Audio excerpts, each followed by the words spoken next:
இட்லி தோசைக்கு எப்போவுமே ஒரே மாதிரி தேங்காய் சட்னி, காரா சட்னி, புதினா சட்னி இந்த மாதிரி அரைக்காமல் இந்த மாதிரி வித்தியாசமாக அரைச்சி கொடுங்க. 10லேருந்து 15 தோசை இட்லி வரைக்கும் இறங்கும். எப்படி செய்யுதுன்னு பார்க்கலாம். அதுக்கு முன்னாடி நம்ம சேனலை மறக்காமல் சப்ஸ்கிரைப் பண்ணிவிடுங்க. ஒரு கைப்பிடி அளவு கருவேப்பிலை, ஒரு கைப்பிடி அளவு கொத்தமல்லி எடுத்துருக்கிறேன். நல்லா கழுவி வாஷ் பண்ணி எடுத்து வச்சுக்கோங்க. இங்கே பாருங்கள், அது கூடவே ஒரு கைப்பிடி அளவுக்கு புதினா, அதையும் நல்லா வாஷ் பண்ணி போட்டிருக்கேன். கருவேப்பிலை, கொத்தமல்லி, புதினா எல்லாத்தையும் நல்லா வாஷ் பண்ணி இந்த மாதிரி நான் வச்சுருக்கிறேன். ஒரு கடாயில் எண்ணெய் வச்சுக்கோங்க. எண்ணெய் வச்சதுக்கப்புறமா மீடியம் சைஸ் வெங்காயம் நல்லா நீல வாக்கில் கட் பண்ணி வச்சுருக்கேன். ஒரு மீடியம் சைஸ் வெங்காயம் எடுத்து நல்லா வதக்கிக்கோங்க. வெங்காயம் வந்து பிங்க் கலரில் ஆற வரைக்கும் வதக்கிக்கலாம். கிளாஸ் மாதிரி வரணும். இங்கே பாருங்கள், இதுதான் இந்த பதம். இது கூடவே நான் இப்போ வந்து மீடியம் சைஸ் தக்காளி கட் பண்ணி வச்சுருக்கிறேன். அதையும் நம்ம இது கூட சேர்த்துக்கலாம்.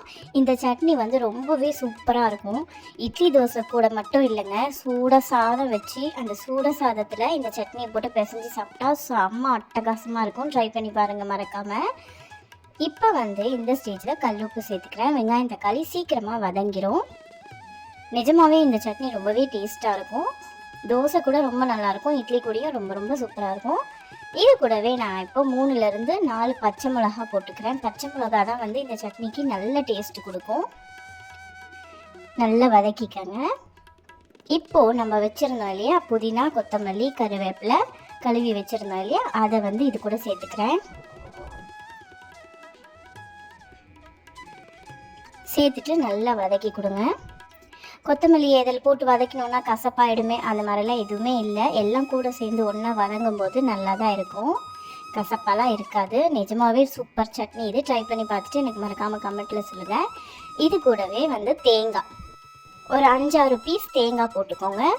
அதுக்கப்புறமா 1 ஸ்பூன் அளவுக்கு உடச்சக்கடலை, பொட்டுக்கடலை சொல்லுவாங்க இல்லையா, அது வந்து நான் சேர்த்துருக்கேன். எல்லாத்தையும் ஒன்றா சேர்த்து நல்லா வதக்கிட்டு ஆற விட்டுடுங்க.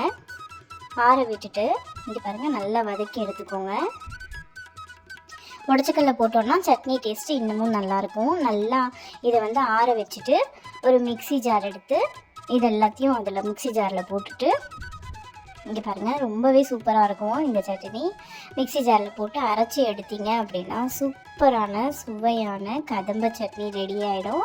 இதுக்கு வந்து தாளிப்பு கொடுத்துடலாம். கடுகு, உளுத்தம்பருப்பு தாளித்து கொடுத்தோம் அப்படின்னு சூப்பரான கதம்ப சட்னி ரெடி. மறக்காமல் நம்ம சேனலை சப்ஸ்கிரைப் பண்ணிவிட்டு பாருங்கள். பாய்.